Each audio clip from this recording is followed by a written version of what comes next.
Welcome everybody, Submission Fishing Live. My name is Muto, your host. How's everybody doing out there? Another Thursday, one step closer to the weekend, one step closer to fishing. How's everybody's night so far? How's everybody's week? Hopefully it's good. See who we got in the house today. We got a lot to go over today, by the way. I think it'll be pretty good. Some good news for sure. Peter86, number one, welcome. First in the chat. Glad you're here. Iron Fish, what's going on, man? Thank you for joining. Oos. Saltwater Slayer, welcome to the show. Big Water Yak Fishing, what's going on? We'll see you in a few days. Welcome. Captain Dan, Oos, on a CCA call 7. Have a great show. I'll try to tune in if I wrap it up early. Awesome. Cave Dog, Oos, Cal, what's going on? TB Metal Art, welcome to the show. Doug Rubin, El Sueño, Oos, Pound 6. Welcome. Leonard, what's going on, man?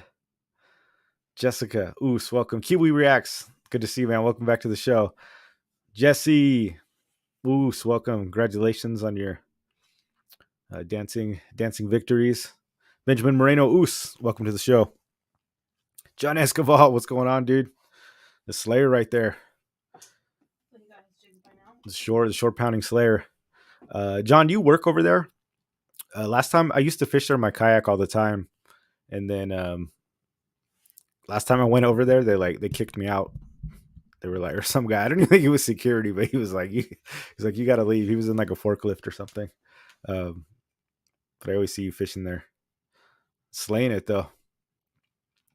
If you guys see, everybody that's typing Oos in the chat basically just means that they've liked the show. So if you type Oos, it tells me you like the show, helps us get out there in the algorithm. So I appreciate that, everybody. That's awesome. So let's see here in the news. The MMFC, they're having an outing. Everybody's going up to Orange County. They're going to do some fishing, like a group fishing. I think it's going to be led over here by Jesse. So if you guys, he lives up in Orange County. Mason Malone, welcome. So big groups going up there. If you want to get a hold of them, you can check out the Discord or probably hit them up on Instagram, the MMFC Instagram. So they're going to do a group trip. I think it's going to be on kayaks. There's going to be some boaters and stuff too. But like I said, Jesse's from Orange County. They're going to launch somewhere in Newport. I'm not sure exactly. Normally I'd be going to that. I was totally looking forward to it, but we have, but I got a trip I'm looking forward to too. We had a charter rescheduled, the one we were going to do the first week of March. And then they had that really bad weather. You know what I mean? That crappy, it was like the 12-foot, 10-foot swells or something like that. So we had a trip on the jig strike and that got rescheduled, but it got rescheduled for this coming Saturday. So it just so happened it was like, you know how that goes. I don't want to say anything though, because I know it's been like, you can't get everybody to go. You know, unfortunately, it's like no matter what time you have, you'll just keep rescheduling until you get everybody. But and there's a few of us going on the trip. You're going to be out there with Big Water. I think Oscar's going as well. So those two I know for sure. It should be good because we're going out. We were going to go out like rock fishing for the opener, but the rockfish is going to be out there, and then the yellowtail been showing up too. So hopefully we bring a surface iron and we get on some yellows. Should be good. Or maybe we pull up on some. So that's why I'm not going to make it. So I am sad. You guys have fun though. I think it'll be awesome. Good stuff. How can I, Kiwi Reacts, how can I join the Discord? Let me see if I can find a link for you. You know what? I think you can go to look up MMFC Fishing Club in Instagram. And I think there's a link there. You know, you don't have to be like, it's not exclusive or anything like that. So you can join. Or you can watch like Fishy Hour on Wednesdays. I know they give the link. One of the guys might have one on here though. Because I know Leonard is he's like a mod over there for Roman Show, and he could probably get you a link. I think Eric might have one either, but we'll see if we can get one here in the chat. So if you guys have a link to the Discord, MMFC Discord, go ahead and put it in the chat so Kiwi can get in there. Coach Worf, Oos, what's going on? Glad you can make it. Oscar 636, welcome to the show. Glad you guys can make it. I'm not a mod, so I can't. Yeah, do you need to be a mod to grab the link? I don't remember. If Eric was here, I know Eric just works 6 days a week now, so he doesn't have it, unfortunately. But yeah, we'll see if we can get that link for you. I'm sorry about that, dude, but it's pretty easy to get. Can I find find it. Which link is it? It's like the Discord, the MMFC Discord link. I don't know if you can find it. See if it's on the Instagram, maybe. Okay, I'll look. Let's see here. As far as news, that's about it. And then, yeah, we had Spotty Bowl this weekend, and man, it was rough. Spotty Bowl's just been. I don't know where to get the link either. Yeah, man. And Roman might be the only one that has it. We'll see if we can get it. Yeah, Spotty Bowl was this weekend. I fished Friday afternoon, and yeah, it was okay. I mean, it's been pretty rough. I kind of hovered around like that lower part. The Spotty Bowl has been brutal. I've had 2 mulligans, and then my um, last outing was okay. I got like a 14 to 3. You went in the morning, right? Yeah, I went in the morning. Oh yeah, I did go in the morning. I went Friday morning. I just caught the afternoon. The afternoon was really like the night bite, but biggest one I got like a 14 and 3/4, which was pretty good. And I didn't have very many fish. A lot of them were like in the 13 range. And then I had one dink 10, and that just like killed my average for sure though. And then I had one really good one that broke off, and it broke off at the braid. So I'm assuming it must have twisted up or got me in there, but it was a pretty good fish too. Otherwise, I think it would have been all right. But yeah, man, it was just like it's just been rough. And then I was talking to Kevin Nakata about it. It's almost like this Spotty Bowl is like, it's not so much you're like fishing, it's who picks the right time to go. But there's so many variables, there's so many different days, and there's so many times to fish. You think about it, there's 6 sessions throughout Spotty Bowl. So you've got an AM and a PM on 3 days. And it's like, it really testing, we're a normal tournament, we all fish the same time, and it's like, you all go for it. But now it's like, it's really important to choose the right time. I mean, if you don't get that right time on the right bite, you're pretty much you're hosed. So it's a whole different layer to things. Definitely has not been my I've not been choosing well. I used to fish Saturday every single week. I would fish Saturday all last year, but there's so many people this year. I've been trying to like fish Friday to beat the crowds, but just hasn't been as good. Has not been as good as like the Saturdays usually. But it was still fun. Get out there, slay some spotties. Although I fished with the Dobo, same day as the Dobo, and he killed it. The Dobo's been crushing it, so he's been getting on him. We were in the same area. I think Sea Samurai cleaned out my spot prior. That's pretty funny. That's the link. I just don't know how to hyperlink it. Yeah. I couldn't find it because the website just says go to the fish hour. The guys that know Mission Bay have the edge. Yeah, I don't really know Mission Bay. I mean, I fished it a lot, but I'm not very good at fishing it. I know how to not catch fish in Mission Bay. I know how to paddle around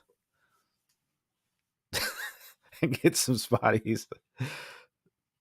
But that is true. The people that know Mission Bay know like right where to go. Absolute destroy it, man, for sure. They're hard to get.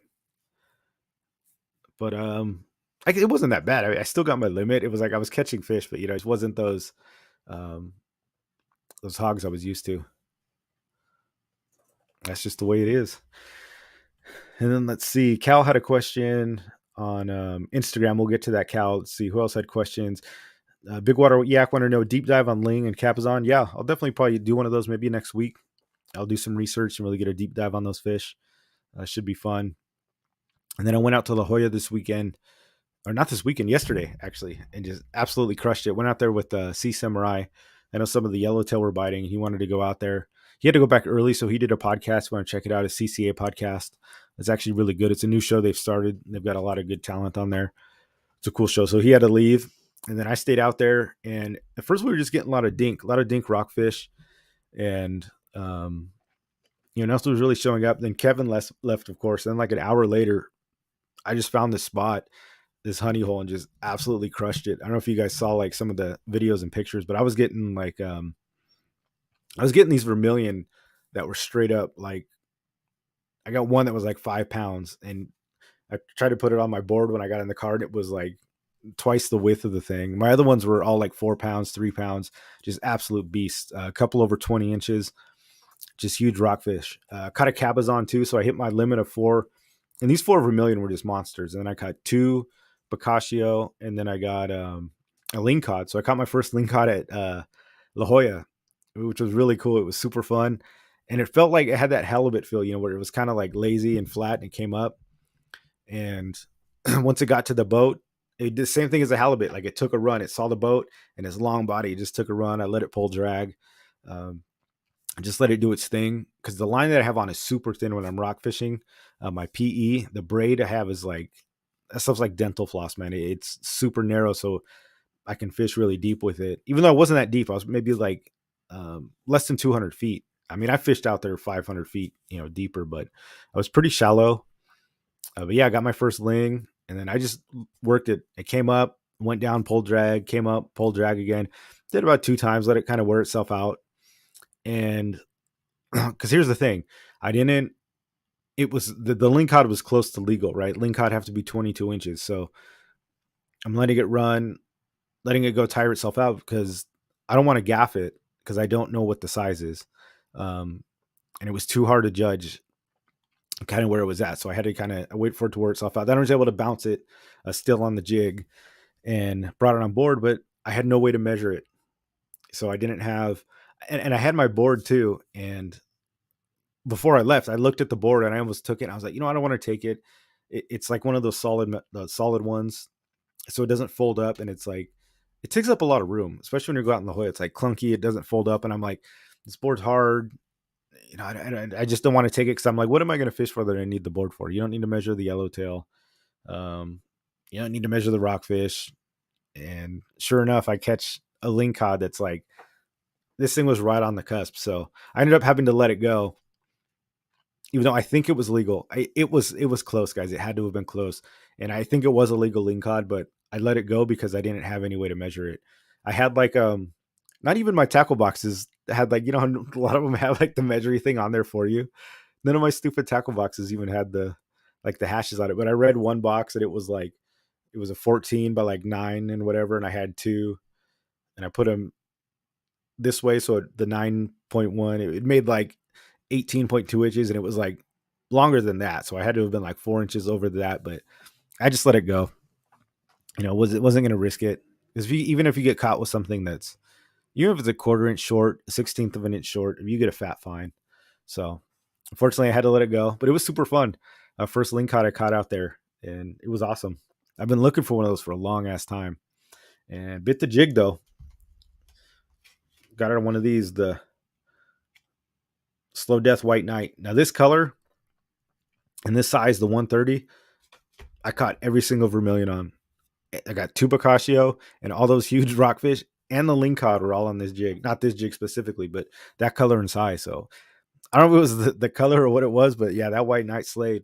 And Kevin went out today again, Sea Samurai. He used it. But he was using a 220, and you go look on his Instagram, and he crushed them too. He got some big reds, and he got a lot of fish for dinner as well. So I'm glad I can help him out with that. But it was pretty awesome. It was a good day. La Jolla was a good day. And they were biting. The yellowtail were out there too. And, the birds were flocking, and some people were catching them, where I was at, and the birds were going. The problem is, it's like, so Kevin leaves and he calls me, and he's about to go into his podcast, or maybe it was after his podcast, that he's like, you need to stop catching rockfish and go look for the yellowtail. He's like, they're catching them around you. And I'm like, okay. And then I seen the birds were boiling. The bait was everywhere. Bait was popping, bait was boiling. And I'd see the birds and you'd see the yellowtail, but being on the kayak, you pedal your ass over there, like you haul ass. And by the time you get there, the boil's gone, right? Like the birds go, and then it's flat as water. And then half mile down the way, you start seeing the birds again in the boiling. And it's like, the boats were doing it, because the boats can get there. They were crushing it. They're full speed. They were on it, but it's just like, I couldn't predict where they were going to be. And then, yeah, I just couldn't catch up, man. It was really tough. So I tried that for a little bit, but, I'm definitely going to get one. Going to get one on one of these jigs. That's the goal. We're going to go slow pitch a yellowtail. We were ready for it. But yeah, just tough to get on, man. They're fast. And when that boil comes up and it doesn't last, and if you're not on it, man, it sucks. Kiwi racks, damn, that sucks. Yeah, dude, it was like so bad I wanted to keep that thing, but I'm like, nah, I gotta do the right thing. You need to measure your hand. Yeah, that would work too. Because even, what the way to do it, you guys, is actually like a cheat you can do. It's not a cheat, but when you're fishing, like with a tape is the way to go, like a measuring tape. And I had one of those Rapala ones, but it like I don't think it was rated for saltwater because it didn't pull out anymore. Like it got seized up. But I used to have one, that like retracted, but I threw it away because it didn't go back in, like it got stiff, and then the coils were all gone. But one of the tricks is to use a tape because you can lay it on the fish, and you can get the measurement with like because you can pick up like a half inch or a quarter inch from actually like laying it on top of the fish, because it's not a flat line. When you're measuring it on the board or on the floor, you can actually, if you need like that quarter inch, that's like an alternate way to measure it for sure. Just something you can do out there, especially if it's fat, because if it's fat, it's gonna probably take up a half inch or so on the Oscar body. says he painted numbers on his paddle just to make good judgments. Oscar paid a number on his paddle to make good judgment. Yeah, for sure. That's a good idea. Of course, I thought about that afterwards, right? I'm like, I need to get one of those stickers, or like just put the hash marks on the side of my kayak. And they make them. Like you can put those stickers that put them inside your kayak. I should have done it. It was just like I looked at it too, and I'm like, I'm not gonna need this. I'm like, what? I was like, I'm not gonna need a tape. And then, of course, I did. Of course. And then I caught a rockfish that was so big, I had to gaff that. I had to gaff it, dude. It was crazy because it would have just broke the line bringing it up. Mason Malone need to get a couple 130s, dude. Yeah, they were slaying, bro. Absolutely crushing those rockfish. Salty Dangler, what's going on? Oos, the Scout. Yeah, man. You can see where that's definitely beneficial when you're chasing yellowtail and stuff, because those boils, man, they were popping off, and I couldn't get to it. I was just paddling like crazy. We were ways out there too. Like it was crazy.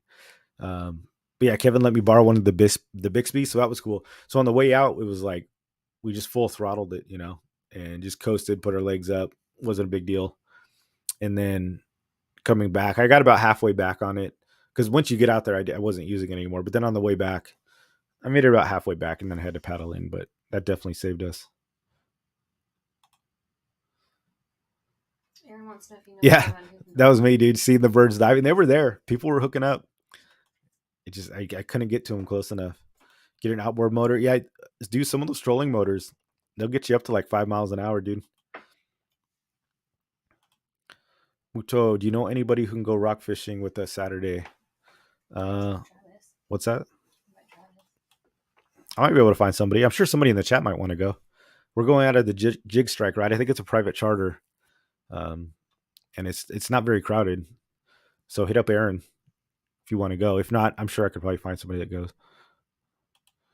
Coach says tailored tape, $1 Walmart, flexible tape measure, little package in a pocket, or even tape down to. I got to do that, yeah, for sure. Like I said, I always carried a roll up tape. It took a crap because it it was like freshwater rated, which kind of sucked. Need the take for lean cod, Camazon, sculpin, white sea bass, and sheeps. Yeah, yeah, that's true. There's a lot out there. Maybe that's the good luck charm, right? Though, right? Like, because if I bring it, you're not gonna catch anything. That's like filling your eyes, like going out before. Didn't we do that once? We went, and so me and Jessica, what happens is we go fishing and we go on a boat or something, we catch fish, and afterwards we always have to get ice. We got the ice chest, but we're like, oh, we get all this fish, then we got to get ice. So one time we went out, and I was like, oh, let's get ice before, that way we don't have to stop on the way back. We skunked out. Didn't get any fish. So it's like that was the curse, right? We were like, oh, remember that? I was like, yeah, let's get ice before. So we filled up the ice chest in the car before, and then we left, and we came back empty handed. And sure enough, when you don't get ice, you're like, oh, we got to stop and get ice for all this fish. It's like maybe that's one of the new uh luck things. Wonder if that's a thing. That was pretty funny. Never know when that white sea bass will show up. Yeah, dude. That's another one I got to get on. That white sea bass. I'd love to fight one of those. Tattoos the numbers on your legs. Yeah, that's hardcore, bro. I've seen some savages with that. I don't think I'm that hardcore. We should like create pants. Fishing pants with the numbers in it. You think anybody would wear those? I doubt it. Or if they did, you'd get clowned on. I think it'd be a good idea. Let's see here in the news. Yeah, so some of the big news, guys. Um, it was a big victory in the CARB. You guys don't know what CARB is? It's the California. I don't even know air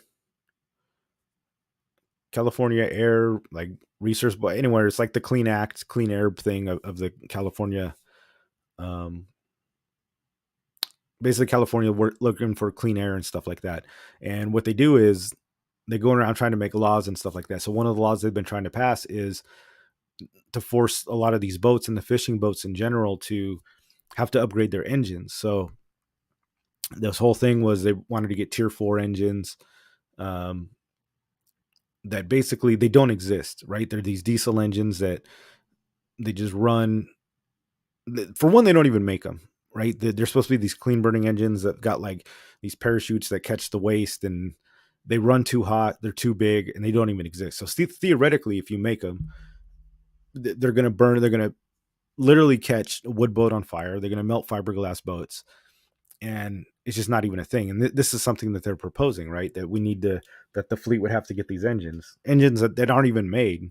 First off, and a lot of the projections were wrong, saying, "Oh, well, in order to cover the costs, you can raise your things 18 to 20%." But there was just a lot of stuff that once they looked into it, it's like, no, you'd have to raise your prices more like 90%.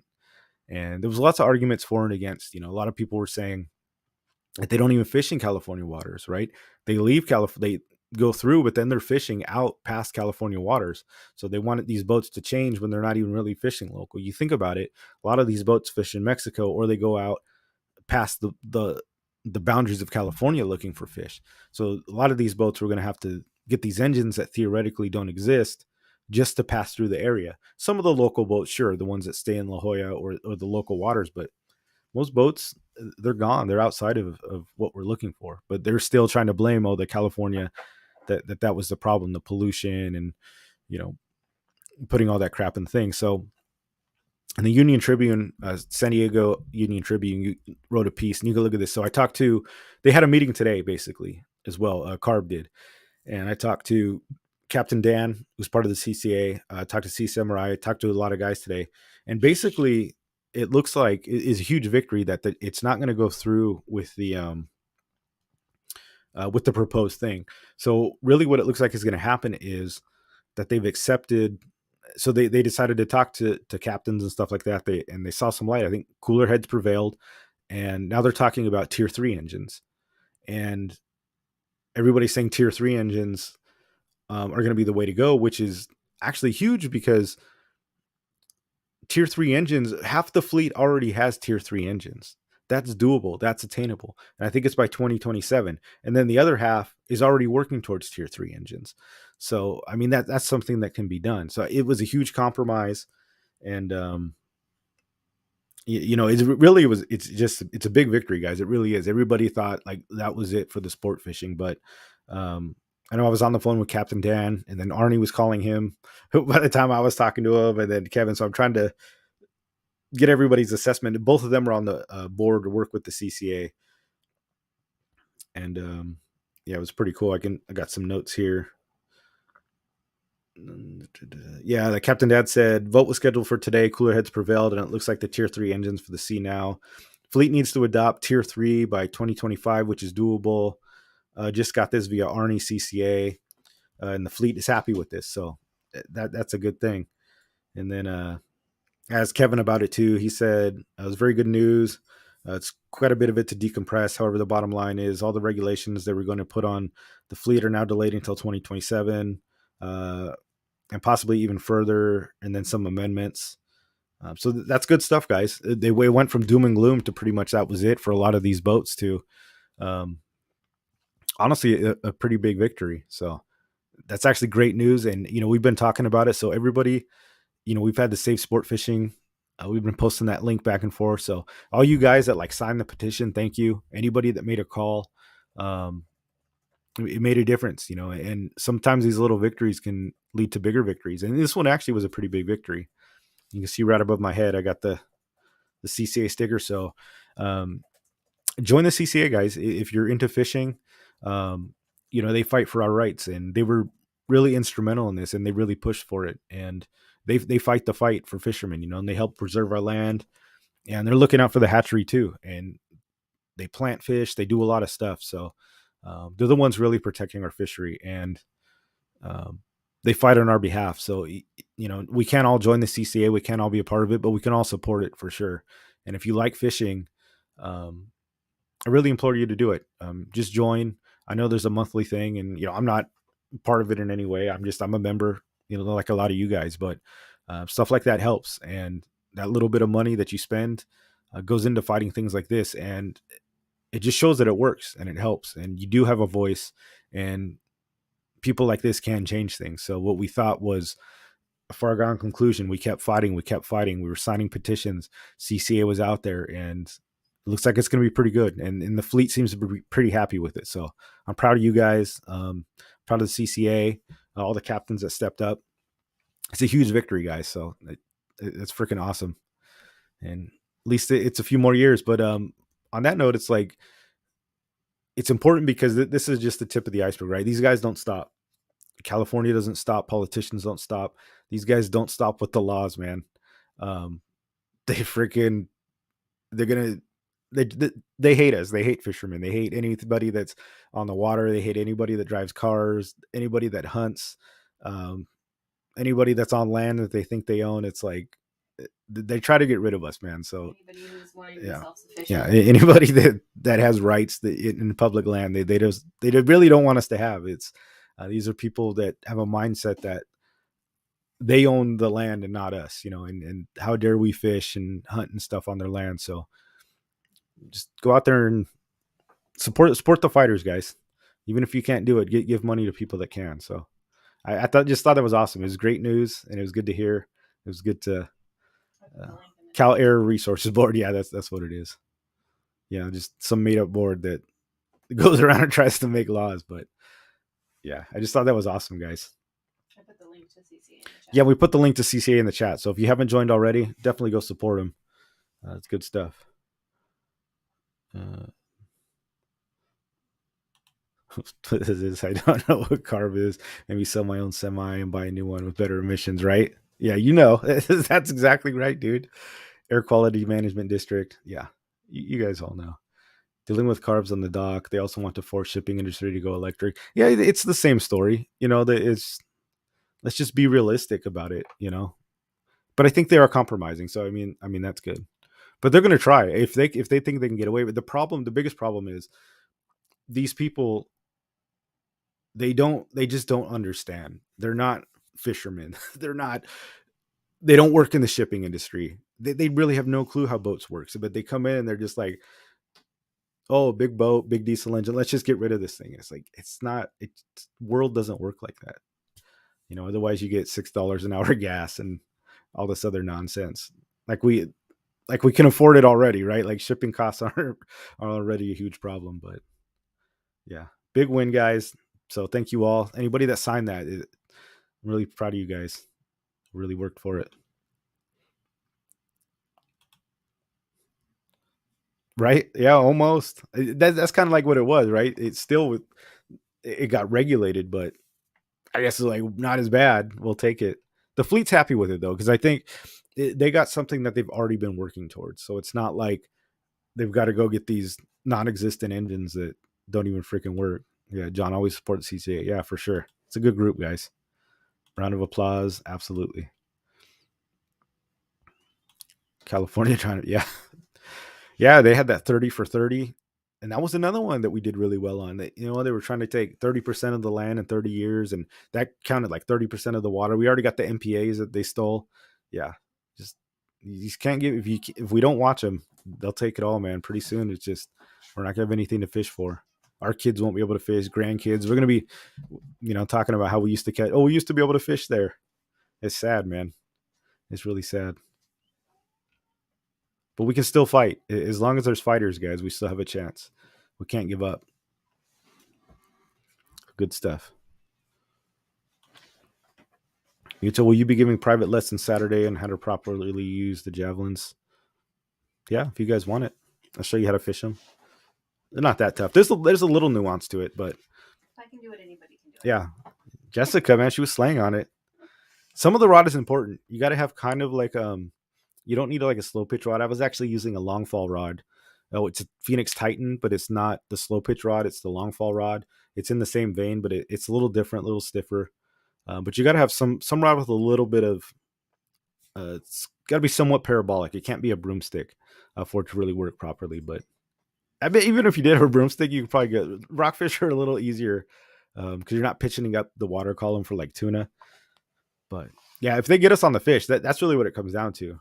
Also, Aaron, it's like you got to be on the fish. You know, we went out with Aaron Kruger, and I don't think Cass Queen went with us that time, but you know, Captain, just the area we went, it was like dinks. It was literally like fish like smaller than this football, you know, just crushing these huge jigs. But it was tough, you know. But if the big ones are there and we get on the fish, they'll definitely bite. So hopefully he puts us over it. It's one of the nice things about being on the kayak, right? It's like you can go to spots you know, and then you can explore and really get into those awesome places. Hopefully he gets us on there. Eats the balls. Yeah, I mean that's exactly right, and you're 100% correct. How many times have you seen laws come off of books? When the government stamps something, that's it. Getting something repealed, taken away, is like it's almost impossible. That's why it's harder, because it's like every year is just like law, law, law, law, law, law. It's how many times do you see laws getting taken off? Almost never. I wish it happened.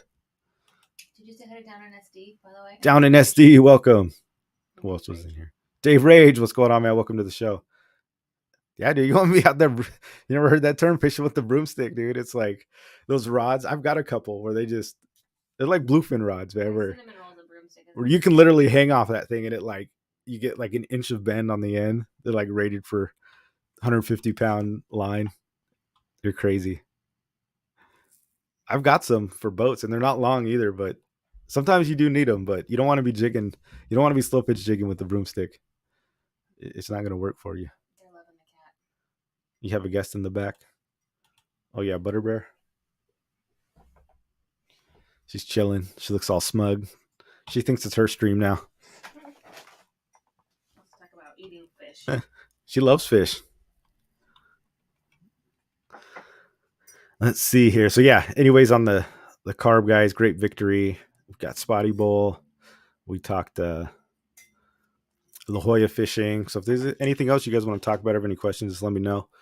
And then one thing I wanted to talk about as far as like fishing techniques and gear and stuff, because I've seen some improvement in Spotty Bowl, and I know some of you guys have been taking it to heart, and that's getting lighter gear. So basically, I think one of the big mistakes that I've made, certainly, and I know a lot of people have too, is that when you're fishing like too heavy a gear, you think that it's not a problem, right? You're like, oh, well, if I have heavier gear, it covers this and then it covers everything below, right? Like, oh, I can catch big ones, but then I can catch the spotties too. But really having too large fishing gear is counterproductive, and it hurts your fishing.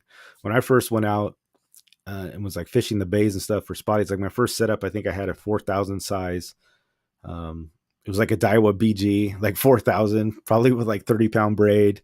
It was like a tiger stick or something. Like literally, it was like probably like a yellowtail rod. Like you could catch yellowtail on this thing. I was using it for out there catching spotties and stuff like that, or like little dink halibuts. But a lot of that stuff is actually, it's very, very counterproductive to when you're trying to, catch fish. For one of the biggest things is that when you're casting or sending things out, it hurts the speed that you can cast jigs. Like when we go back to the broomstick. So when the rod is way too heavy and your line is too heavy and your reel is too big, you're not going to be able to cast. If you're only throwing jigs that are 1/4 ounce, we're looking for spotted bay bass, and that we're talking about in the bays. So when you're fishing in the bays, or even actually out in La Jolla, if you're looking for calicos, if you're throwing something that's a 1/4 inch, maybe 3/4, 1/4 ounce, or 3/4 of an ounce, and you're using something that's rated for, like I have an M1 inshore that's rated for 1 ounce to 3 ounce. You're trying to throw a 1/2 ounce lure on this thing. It just doesn't work. And you're going to wonder why. And people always be like, oh, I can't cast. How come my I always backlash? And a lot of that is because your setup is just way too heavy and it's not designed to throw those jigs. And it doesn't bend right. You're flicking it, but the rod's not doing any work. You're basically, it's all in the arm motion. So you get a poor cast, you get the backlash, and it ends up just being really counterproductive. And it's so important to just go as almost as light as you can. That's going to feasibly work. So once you guys start getting a lighter rod and the thinner line, thinner braid, lighter rod, and suddenly you're like absolutely firing these jigs out there. You've got a half ounce jig on a rod that's designed to be cast a half ounce. And so I'm starting to see, this is why I'm bringing it up. And people are doing better in spotty bowl because now they're really sending it out. And it's like, oh man, this is so much better because you're using the proper gear. And then you have sensitivity issues too. Well, when it's too stiff, especially if you're working the bottom, you're working things like Ned rigs or even little slow pitch jigs or underspins. It's all about feeling it, right? When you're reeling, especially when you're reeling in with like say an underspin or even a Ned rig. And let's take a Ned rig. You want to be feeling the bottom. You want to make sure that you're like almost feeling every little rock, every little bounce as you drag it. And then once you feel the bite, you know you've hit the bite. And if your rod's too stiff, your line is too thick, you ever done that where you don't know what the hell you're doing? You don't know if you're on the bottom. You don't know if it's floating. It's like you're just cranking and it doesn't even feel like you're cranking anything because the tip's not moving and you're not feeling that sensitivity. So this is where the lightness comes in, where you want to, if you're fishing like a Ned rig, for example, you want that rod so light that you're feeling every nick, you're feeling every stone, you're feeling it come through the sand. And then, oh, you felt a little eelgrass. You're actually feeling it bump against rocks. Because then when you feel the bite, you know to set the hook. It's super important. Same thing with like an underspin. You want to be able to feel when you're going through the eelgrass. You want to be, feeling through all that stuff. So just go light, go super light on that thing. Even when it comes to like jigging, right? The smaller your setup, the faster that line's going to come off the bail. If you're using 1,000 size reel with 30-pound braid and you're just dropping this jig, it's like, say you've got a 20-gram jig. Well, but the pressure is going to take either on a spinning reel or a bait caster to actually pull that heavy ass line off of the thing and flutter down. It's not going to work. You just want that thing pulling the line as fast as it possibly can to get that action. And it's just super important because I know I've made that mistake and you see it, I see it. Maybe some of you guys are doing it where it's just your stuff is overkill. If you're fishing for spotties, you don't need more than a 2,500 reel, and you shouldn't be running really anything more than 15-pound braid. Your leader, you can go up. You can go 20-pound if you're really fishing docks, but even 10, a 15-pound mono line. But yeah, just don't be overkilling it. Get a rod that's sensitive, and just don't be burning yourself out on this big stuff. And like I said, it's a mistake I've made too, and it sucks. And not only that, when you're casting, we talked about lateral lines in the last thing, fish can actually feel all the weight of the line that comes down. So if you've got 30-pound braid or mono, and it's really, I mean, the braid's not that thick, but just imagine if you can even go thinner, if you went 10 pounds. So when that jig or that lure hits, and say this is something you've cast out, they feel that whole sweep of pressure come through with that line on top. That's what the lateral lines do, and the fish can feel that stuff. So the smaller you can get, the less they're going to feel that. If you get a super thin line, they're going to feel less pressure coming through the water. So they'll feel the jig coming down, but the last thing you want them to do is just feel 50 feet of 30-pound mono coming behind it. They'll spook them out, and it's not beneficial. So work on light stuff, and try to get away from the big stuff if you don't need it. When you're fishing bluefin tuna, there's a place for that. When you're fishing big pelagics on live bait, when the dorado are going crazy, you can go for the heavy gear. But when you're trying to get these little guys and these bottom fish, I really think about that. So like when I'm fishing rockfish, like I said, that braid I'm using, I got it imported. It's like a 12 braid, 12 carrier braid. It's got 12 strands in it. This stuff is so thin, and it's like, it's almost laughable. Some of you guys will see it Saturday. It's like, and I was pulling up huge fish with this. I set my drag pretty light, but I don't want, because now when we're running light, I need that current. I don't want the current picking up the PE. I don't want it, pull and drag and kiting out my line. So I just got the thinnest braid I can get to slice through it. And then I think I had 15-pound braid, and like it was cool. Reeled them up, but I just set my drag. I mean, I had rockfish pull and drag. That's how big these things were. But it's like, let them pull the drag. It's like, who cares? Let them do it. You take your time. I'm not on structure. And when they want to make a run, I let them make a little run. But that way they're not just feeling all the weight from this line, all that pressure just on top of them. Give yourself the best possible chance you can. So just want to take that to your attention. Some of your new guys out there, um, don't go big. There's no need. You don't need to be out there with a huge reel and a huge rod, and unless you know what you're fishing for. If that's what you're going for, Dorado and yellowtail and stuff like that, by all means, go accordingly. But I see a lot of people out there with super heavy stuff for spotties, and you wonder why you're not catching. Go light, go thin, go small, because you're either missing baits or you're spooking fish or you're not casting it properly. It really does affect, and that's something I didn't really understand until later. And then once I did, my fishing really improved. I was definitely of that mindset of like, well, who cares if it's 30, but then I can catch all the small stuff and then all the stuff up to that. It's like, nah, it doesn't do so well. I'm not saying you can't, but it's definitely not nearly as efficient as it could be. Heavy gear is bait gear. So if you guys have any questions on that, let me know. I just thought it was a little interesting for you guys. I guess we got some questions in here. Jesse says, for slow pitch jigging, can you use a jig that is heavier than the rated weight? Are you talking about like on the rod? For slow pitch jigging, can you use a jig that's heavier than the rated weight? I think you can. It's you might not get the proper pitch out of it. If you're using a slow pitch rod, it's designed like if it's 100 to 250 gram, right, and you're using a 300 gram, you probably be okay. But it might not pop up when you actually do the pitch. It might not flick it up like it should.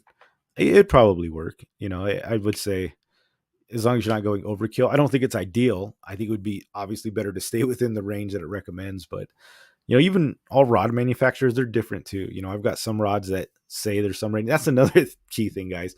Go out and feel the rods. Go and put them, because like I have rods that say they're 1/8 ounce to 3/4 ounce, and they feel completely freaking different. They're different brands, they're different, and it's like they're made out of the same composite. You're like, these are not the same rod. Like these aren't the same weight at all. So definitely go feel them, because even the rating on rods is deceptive for sure.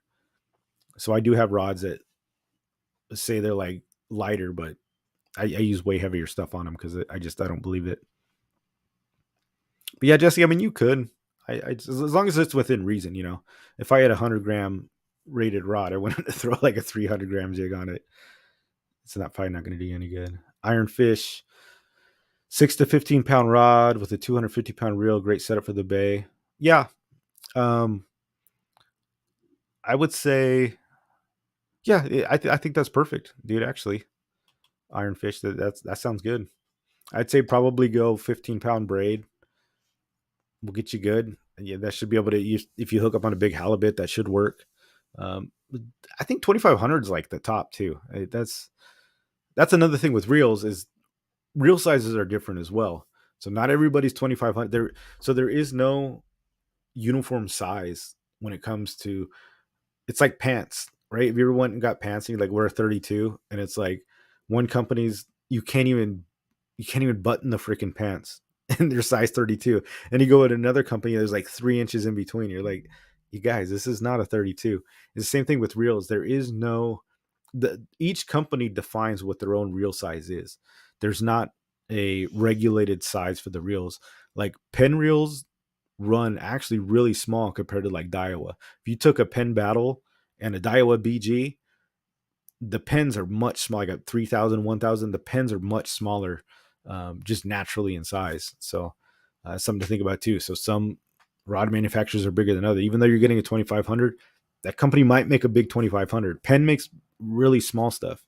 I think comparatively speaking to like Daiwa, for example, I think they're much larger. But in general, 2,500 should be good. Even if you can find a 2,000 or something, that might even be better. course, it depends what you're doing. 2,500 for like slow pitch jigging is probably good. That extra power you're not gonna lose. Benny Marino, I was on Roman show last night and mentioned I'm new to bay fishing. Any suggestions on my setup? Yeah, I'm sure a lot of these guys will hook you up. It depends what you want to fish, honestly, Benny. If you're or Benjamin, however you want to go. We'll call you Mr. Moreno. Roman show. It depends what you primarily want to fish for. Are you fishing Ned rigs? Are you fishing underspins?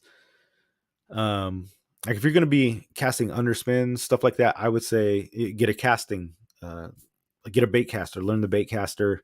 Um, like I said, anything within that 6 to 15 pound range on the rod, small bait caster would probably be good to go. If you're going Ned rig, small slow pitch jigs and stuff like that, I'd say go spinning reel. Honestly, I think that stuff works better for smaller. I think spinning reels work better. If you're throwing anything a quarter ounce or smaller, I think spinning's the way to go. If you're gonna be throwing bigger stuff, half ounce or larger, like casting, I'd say get a bait caster. Like if, for example, um, I think the Phoenix Maximus or the Phoenix M1 inshore with like a Shimano SLX, that's a perfect casting for the bay. A good size. You can throw a 20-pound braid on that thing. If you're gonna go in the bays, same thing. You could even do a Phoenix Feather, or a Phoenix like the M1 inshore spinning, the lightest one, and do either 1,000 or 2,500 reel. And I think that worked out perfect for you. That's probably better for like Ned rig and slow pitch jigging and stuff like that. Kiwi Reacts, 1 gram per foot is a good starting place. Oh, was somebody asking about the depth? Yeah. Salty Dangler at Kiwi Reacts. 1 gram per foot is a good starting place. Less current will allow you to go lighter. Yeah, he's exactly right. That's great advice. Good rule of thumb. Oh, depth range for Javelin 130. What's the depth range? That was the answer. He was answering what's the depth range for the Javelin 130. Who was that? Salty. That was the question he was answering. Oh, nice. Yeah, that's perfect. And like Salty said, that's like it's obviously not set in stone. You can it's a great so if you don't know, that's a good starting point. But once you get into it, you can judge like dude, there's a ton of current. Maybe you're 130 feet, but the current's just ripping and the wind's bad. Throw a 220 on there, 100%. You're gonna get down there. Yesterday when I went out, absolute glass. The water was hardly moving. There was no wind. That 130 wasn't even budging. I was sending it just like completely vertical. It was perfect. I was probably 175 feet and was able to throw 130 gram. No problem. So it's all in conditions. But yeah, the lowest weight you can get is, so if you can get away with lighter, definitely go lighter. Like if you're at a dock and it's 40 feet and you can throw a 20 gram, throw the 20 gram for sure. Going trout fishing. Gonna fish trout to fishing the bay. Any advice on a setup? Just the basic info will work for me. I'd just start a Ned rig, dude. Like I said, get that set up. Go get a Phoenix M1 inshore. Get the lightest one. 200 or 2,500 spinning reel. Tony in the house. What's going on? Glad you could join us. I went from a 15 to 30 pound Akuma rod I used for calicos to an 8 to 17 California, and it was a complete game changer for fishing. But yeah, there it is, guys. It's 100%. Don't always need the overkill, man. The light is total game changer. The combo I use for SD Bay for spotties, 20-pound braid with 15-pound leader. Perfect. Yeah, John fishes from shore mostly, so he's out there just killing it. Seeing on those Instagram. Judge. Eric the Judge Lehman, what's going on, brother? Glad you can make it. Finally got to put those wrenches down. Glad you could be here, even if it's for a little bit. And apparently we're having a party in Coach's driveway, so he can get Benjamin Marino set up. When's the coach party? When's the driveway party? Bacon wrapped salchichas. Bacon wrapped salchichas. I've had them, guys. If you haven't had Coach's salchichas, you're missing out. Mason Malone wants to know: do you still use clips when using bigger jigs?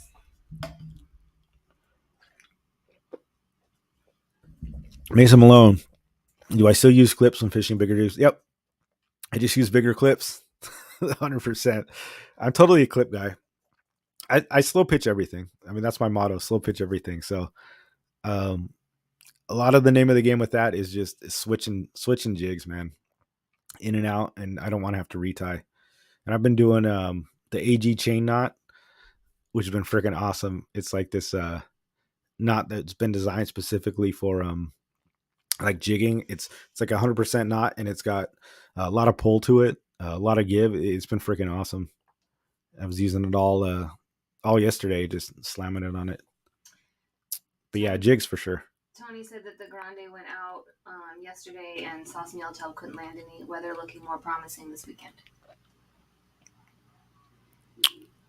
Which one was that? Tony, somebody said, did the Grande go out yesterday? He said yes.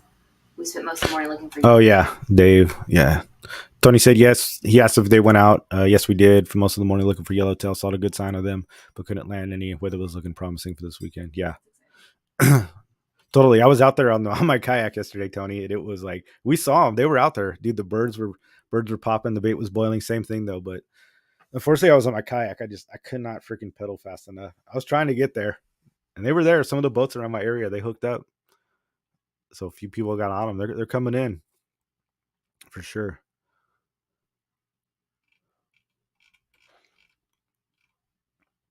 Good stuff. Probably cheaper than beer. Sorry, guys. I'm just checking out. Keeping up on the chat. His birthday is the 10th, and mine is the 8th. April 9th, my driveway. I have bacon sausages and a Costco cake. The chocolate cake? Like that 6-layer one? That thing's the bomb. Are you really having a party? Coach will show up, dude. We'll raid that thing. He's really going to give his address, his secret location. You're going to give out the secret location, your address? He's going to wear a mask in his own driveway. Yeah, that's the question. You're going to wear a mask in your own driveway?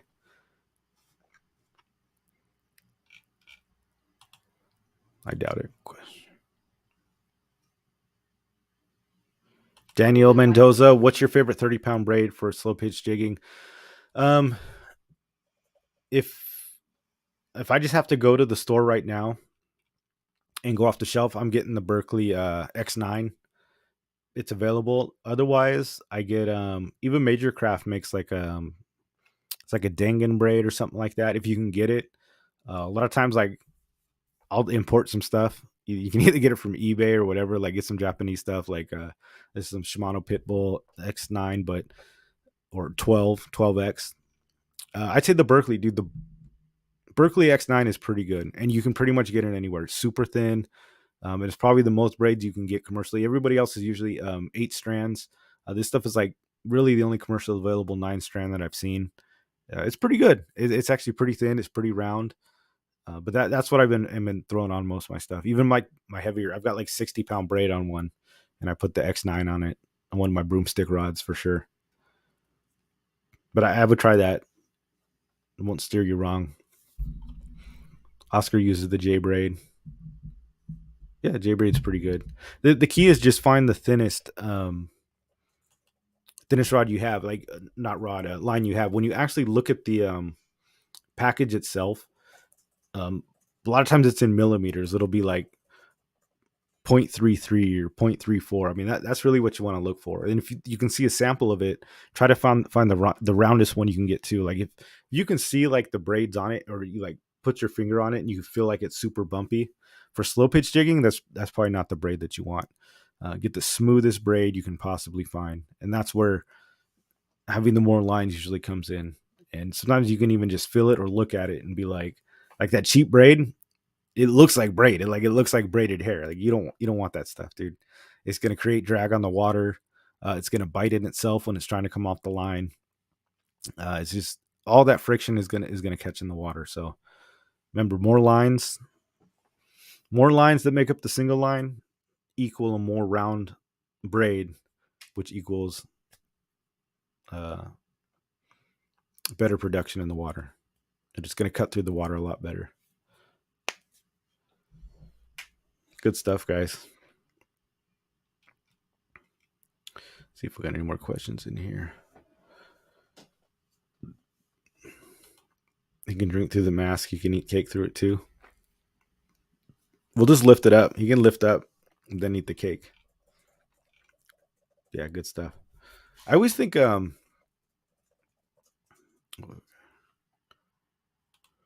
always enjoy this show, but the wife's ready to head out to Bullhead City, Arizona for our 10-year anniversary being married. Have an awesome weekend. All right, dude. Have a good one. My dad lives in Bullhead. And your grandma. And my grandma. Tell them we said hi. And I own an apartment building out there, actually. You go into like Laughlin. But hey, dude, go hit the river. Stripers, man. There's trout too. They're like in the Colorado River right there in Bullhead. There's huge stripers. Um, there's carp, dude, under those docks. If you go to Laughlin where the casinos are and you just look down, there are carp that are like, they're massive, dude. I mean, maybe you can bring one back for Coach. Word on the street is he loves carp.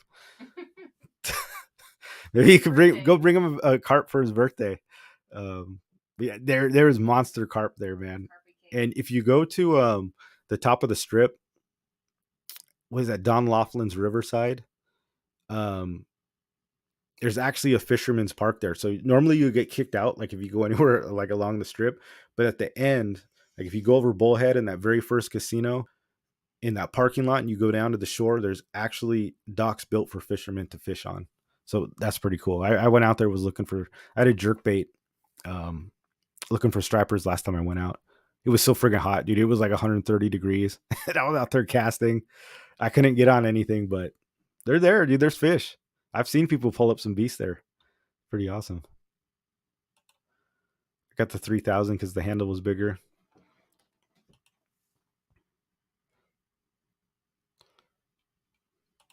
Dave, yeah, we're going on the jig strike Saturday, and I think he's got a spot open, but I'm sure that's what you guys are talking about. Oh, Dave Rage might be in. There's Yellowtail too, so maybe we can get on one. We'll see what happens. Cal's going. Where's Cal going? With us fishing. You're going with us fishing, Cal? Is Cal even in this chat? I haven't seen him. Heck yeah, man. That's a pretty good group. We're like split between Orange County and the jig strike. Pick your play. Either trip will be cool. I think this will be a good year, guys. The Ironfish says, I have family in Bullhead too. Look at that. Are we all related? We're all related to the Bullhead. 3 people who live in Bullhead. The trailer park city. That's funny, man. Bullhead. That's a crazy place. Make sure you take your 300 gram jigs for your trouts. Yeah, dude, I'll pay you. If you can catch a trout on a 300 gram jig, I'll give you $100. That's good stuff. Yeah, guys, if you don't have any more questions, wrap it up. Coming up on the hour here, but good show. Hopefully you guys learned something. CARB, great news, guys. Like I said, join CCA, continue the fight. Remember, lighter gear, switch it up. You don't always have to go heavy. In fact, I discourage going heavy. If you think you can get lighter, go lighter. That's the moral of the story.